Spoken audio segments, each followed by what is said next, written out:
The Around the Bay road race is back. The 30-kilometer run on March 30th, and we are getting set with fitness expert Heather Gardner. Heather, thank you for joining us. Of course. I've changed my pants, so I'm ready for a nice little workout you're here. ready to move. I'm ready to move. Okay, race day, 10 days away. Yeah. How should people, if they're signed up, maybe they're freaking out right now, what's your advice to them? Well, hopefully they've been training.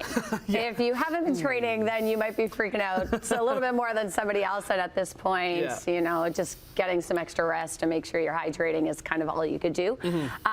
But making sure that you are just trusting in the work that you've done, especially for folks who are doing the 30K, and trying to rest as much as possible. Like I said, drink water.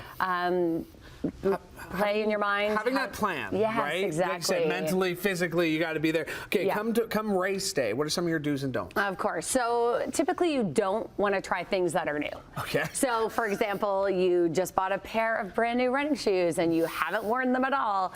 Maybe race day is not the day to do that. As well as new food or new fuel. So, you know, the running crew that you've been training with, people have been trying these gels, and you think race day is the great day to test that out for the first time.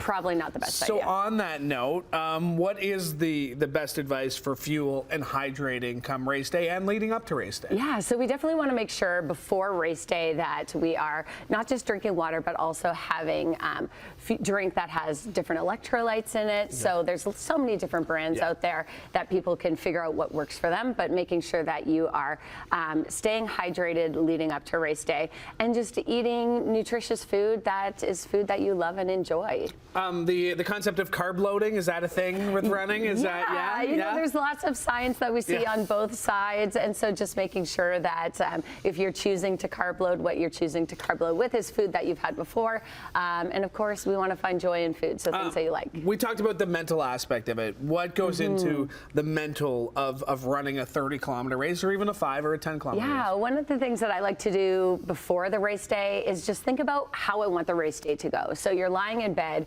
chances are your mind is going to be racing before your body's racing the next day. And so you want to make sure that you're just thinking, what's the start line going to be like? What are some things that I want to make sure that I'm doing? I'm taking deep breaths. I'm focusing on staying in the moment. If you've got a goal that you're trying to work towards, that you know what your splits are, that you're going in prepared. So just having that mental checklist, but also taking time to enjoy the moment. Folks who are doing the 30K, you've been training for, you know, 3 months potentially. So let's make sure that this is the celebration and not just a really stressful time. As we learned this week, spring weather, unpredictable.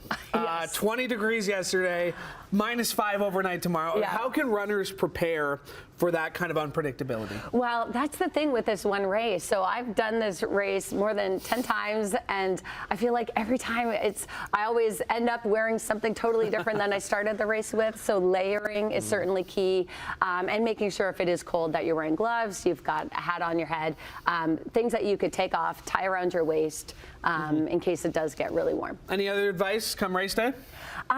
Enjoy. Enjoy. Have fun. Yeah, take it all in. Exactly. Be in the moment. Yeah. You know, thank the volunteers. Have a good time. And there's such a great crew doing it. All right. I'm not a runner per se, but let's say I wanted to start running. Yeah. What can we do? Let's get. Well, I heard a rumor that you actually led a 5K before, so let's not act. Once. Once. That was many moons ago, Heather. All right. We'll do just some knee hugs here. And these are stretches people can be doing at home before the race. We'll do some ankle circles. So as you hug your knee in, just do a couple circles there with your ankles.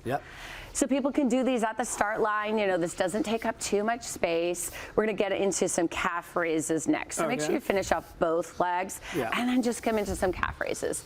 Nice and high here, creating lots of space between our heels, coming right up onto the balls of your feet. So we're starting to wake up the muscles within our feet. Yes, we are. We feel our calves. Well, I don't usually do much this early. This is warming you up. Just wait. Let's come into some hops here on the spot. So little jumps again. Now we're moving into our quads. Also thinking about our core. A lot of people don't think about their abs working while they're running. Our abs are definitely working. Let's do some forward stepping lunges. So we're going to alternate leg here. As you step forward, come into a twist towards your bent leg. Perfect. And then come on back. Let's do the other side. Big step forwards. Give me a twist. You got it. Big step. nice twist.